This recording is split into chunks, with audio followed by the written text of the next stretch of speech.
बिस्मिल्लाहिर्रहमानिर्रहीम अल्हम्दुलिल्लाहि रब्बिल आलमीन वस्सलातु वस्सलामु अला अफ़ज़लिल मुरसलीन सय्यिदिना मुहम्मदिन व आलिहि व सहबिहि अजमईन।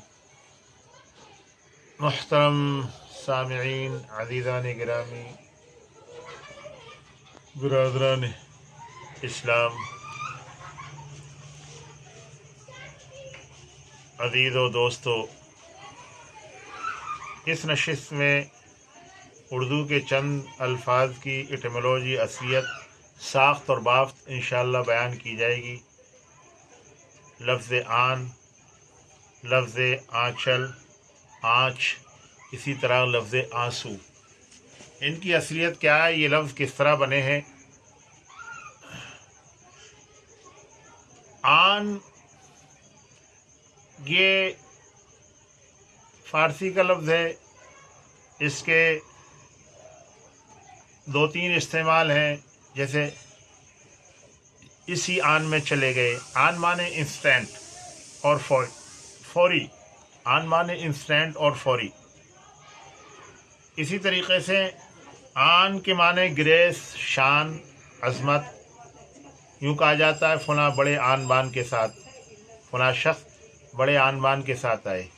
इसी तरीक़े से जो है लफ्ज़ आन किसी बरगुज़ीदा हस्ती और किसी बाज़मत और बातकरीम शख्सियत के साथ भी लगता है। जैसे हाँ जनाब, हाँ जनाब, हाँ जहानी, या नबी के साथ हाँ हज़रत सल्लल्लाहु अलैहि वसल्लम। लफ्ज़ आन बहरहाल बहुत अल्फाज के साथ इसका इस्तेमाल हुआ है और सफिक्स, अफिक्शन हुआ है इसका, और साबिक़ा प्रीफिक्स के तौर पर इस्तेमाल हुआ है। चुनाचे लफ्ज़ आँच ले लीजिए। आँच आग, आग की हल्की सी जो लपट होती है, आँच या आग, जिसको अंग्रेज़ी में ब्लेज़ और इसी तरीक़े से फ्लेम कहते हैं। आँच की एटिमोलॉजी में लफ्ज़ आन है, और ये जो चा है आँच, आँच दो सिलेबल हैं, दो पार्ट हैं, दो हिस्से इसके। तो लफ्ज़ आन है, दूसरे चा जो है, चे या चा जो है वो छूना, छूने को शॉर्ट कर दिया गया है, मुख्तसर कर दिया है, यानी फ़कत उसमें से चे या चा बाकी रह गया है। यानी फ़ौरन छूना, फ़ौरन असर होना। आन शिद्दत के साथ, इंस्टेंटली अफेक्शन, यानी आग का असर जो होता है, आँच का असर जो होता है फ़ौरन होता है। उसकी तासीर और उसका असर जो है ना फ़ौरन हमारी खाल को, फ़ौरन हमारी जिल्द को और स्किन को लगती है, उसमें देर नहीं होती है। बरखिलाफ़ जो है सर्दी के या शिद्दत के, वो जो है उतनी उसके अंदर शिद्दत नहीं होती। तो गोया के लफ्ज़ आँच की जो एटिमोलॉजी है, असलियत आन और छूना है, यानी फ़ौरन आग जो है देखी और आग सामने आई तो उसका मुशाहिदा होता है, फ़ौरन जो है ना वो उसका एहसास होता है। इसलिए ये लफ्ज़ बना है आँच, यानी फ़ौरन वो मस करती है और उसका असर फ़ौरन जो है ना लगता है, महसूस होता है। अब एक लफ्ज़ है, आइए, आँचल। आँचल जो है, जो औरतों के दुपट्टे का होता है, जिसको पल्लू कहते हैं, और हिंदी के अंदर पल्लू और अंग्रेज़ी में वेल कहते हैं। जो घूंघट होता है, चेहरा जिससे ढका जाता है, वो आँचल उसको बोलते हैं। यहाँ भी जो है ना दो लफ्ज़ हैं, आन चल, यानी फ़ौरन वो इधर से उधर चला। मतलब ये है कि वो इतना मुतहर्रिक होता है कि अगर उसको कब्ज़े में न रखा जाए घूंघट को, तो इधर से उधर खुलता रहता है और मुनकशिफ होता रहता है, खुलता रहता है, वाह होता रहता है।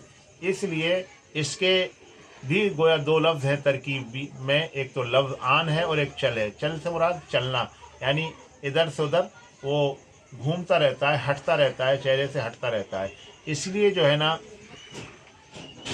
जो घूंघट करने वाली औरतें हैं वो उसका बहुत ख्याल रखती हैं और लिहाज रखती हैं कि वो चेहरे को ढके रहे और चेहरे को खुलने नहीं देती, गोया वो उस पर गिरफ्त रखनी पड़ती है हाथों की, या इस तरीके से उसे लपेटना पड़ता है, वरना वो हट जाएगा और खुल जाएगा।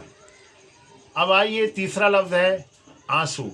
आंसू जिसको टीयर बोलते हैं अंग्रेज़ी के अंदर, ये लफ्ज़ भी दरअसल जो है ना दो लफ्ज़ों का मुरक्कब है। आन सू, सू माने जानिब के, गोशे के, तरफ के आते हैं, और आन माने फौरी तौर पर किसी काम का हो जाना, यानी इसी आन में वो आ गए, उसी आन में वो चला गया, उसी आन चला गया, फौरी तौर पर, इंस्टेंट के माने में आन आता है। और जाहिर है कि ये आंसू जो होता है, टीयर जो होता है, ये एक इन्फियाली असर होता है। एक इन्फियाली असर होता है जब इंसान शिद्दत गम जिसको लायक होता है, शिद्दत गम उसको लायक होता है, तो वो आंसू जो जिस्म के किसी गोशे में पड़ा हुआ था, वो आंसू वो आँखों के ज़रिए बाहर आता है, शिद्दत गम की वजह से या किसी की शिद्दत याद की वजह से। और कभी कभी ऐसा होता है कि जिस तरह इंसान गम की वजह से रोता है, इंतहाई खुशी और इंतहाई मसरत, किसी को बहुत ज़्यादा नेमत की फरावानी हासिल हुई, बहुत ज़्यादा खुशी हुई, तो बहुत हद से ज़्यादा खुशी में भी कभी कभी जो है ना आंसू निकल आते हैं, और हद से ज़्यादा गम में निकल आते हैं। तो इन्फ़ियाल और तासुर और जो एहसास होता है, शदीद एहसास गम का हो, और इसी तरीके से अफसोस का हो, मुसीबत का हो, सदमे का हो, तो वो जो सू माने तरफ, यानी सू माने तरफ के हैं, तो बदन के हिस्से में और बदन के गोशे में जो पानी पड़ा हुआ था, वो पानी आँखों से निकलता है, उसी का नाम जो है ना आंसू है, उसी का नाम जो है टीयर है। आंसू है ये लफ्ज़, गोया के आंसू यानी शिद्दत इन्फ़ियाल और शिद्दत तासुर, और बहुत ज़्यादा एहसास हुआ गम का, अफसोस का, सदमे का, तो वो बदन के अंदर पड़ा हुआ पानी जो था वो बाहर आ गया। अब एक चौथा लफ्ज़ जो है ना वो आंधी, उसको भी हम बयान करते चलें। आंधी जो है बहुत तेज़ हवा को जो है ना आंधी बोलते हैं। आंधी को आंधी क्यों कहा जाता है, ये भी जो है ना, आंधी को आंधी यूँ कहा जाता है कि दरअसल जब आंधी और तेज़ हवा चलती है, आंधी और तेज़ हवा चलती है, विंड जो है, तेज़ हवा जो है, उस वक्त विंड ब्लोइंग जो होती है, तो उस वक्त गर्द उड़ती है, गुबार उड़ता है, और जो है वो रास्ते और इसी तरीके से अतराफ चहार जानिब और हर चहारसू एक अंधेरा सा छा जाता है जब शिद्दत की आंधी होती है, तो गर्द गुबार उड़ने से। अब एक शख्स जो रास्ते में चल रहा है, वो गोया के अंधा सा हो जाता है। तो आंधी का मतलब है, यानी इसकी वजह से चलने वाला इंसान, रास्ते में चलने वाला इंसान, मुसाफिर इंसान, वो अंधे की मानिंद होगा। जैसे अंधा कभी इधर को चलता है और उधर को चलता है, उसे जो है ना सही रास्ते की तायीन नहीं होती, सही रास्ते का पता नहीं होता, वो अटकल से चलता है। इसी तरीके से जो है ना आँखों वाला इंसान, आंधी जब होती है, शिद्दत की हवा तेज़ चलती है, गर्द गुबार उड़ता है, तो वो अटकल से चलता है, वो अंधे की मानिंद हो जाता है। तो आंधी का मतलब यानी अंधा जैसा बनाने वाली चीज़, इसलिए जो है आंधी को आंधी कहा गया। अस्सलामु अलैकुम। आज इतनी ही एटिमोलॉजी पर हम, इन्हीं अल्फाज की एटिमोलॉजी पर इक्तिफा करते हैं। आप हज़रात से दरख्वास्त है, इसको ज़्यादा से ज़्यादा शेयर करें, लोगों तक पहुँचाएँ।